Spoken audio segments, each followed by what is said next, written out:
произошла в Турции. Человека звали Мехмед. Он жил в каком-то поселке, ауле. Он был набожный человек, верующий человек. Его друзья, его знакомые, все, когда к ним приходил какой-то алкаш, какой-то бедный, просил у них, они говорят: ты иди в тот дом к Мехмеду и скажи, что ты от Аллаха. Он тебя примет, накормит, напоит. И постоянно над ним так прикалывались. И к нему приходил любой алкаш, кто бы там ни пришел, а он говорил: если я от Аллаха. Он всегда ему накрывал стол, всегда кормил, поил. И как-то раз умирает один неверующий, какой-то человек, который плохой образ жизни вел. Один имам отказался делать джаназа. Не буду, он не мусульманин. Второй отказался, третий отказался. Все, говорят, я не хотим. И потом они сидят, говорят: ну что будем делать, хоронить-то нужно. И один говорит: а давай, говорит, к Мехмеду, говорит, скажем, он добрый, говорит, мусульманин, он сделает джаназа. Мехмед согласился. Сделал джаназа, похоронил и лег спать. Просыпается на утренний намаз. К нему пришел весь аул. Все пришли к нему. Говорят: о, Мехмед, когда джаназа, говорит, было, говорит, что ты сказал такого Аллаху? Этот, говорит, кого ты похоронил, мы все его в раю, мы видели во сне его в раю, говорит, он так ноги свесил, говорит,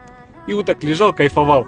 Каждому он приснился. Когда была джаназа, говорит, я сделал дуа: о, Аллах, я, говорит, каждого гостя, кто пришел от тебя, я каждого, говорит, накормил, напоил, говорит, ты встретил, никого не отпроверг. А вот этот человек, говорит, гость от меня к тебе, прими его. Это от меня гость к тебе. И его вот эта молитва, представляете, вот этого человека, который ни один имам не принял. Аллах даровал ему рай, он там лежал, так кайфовал.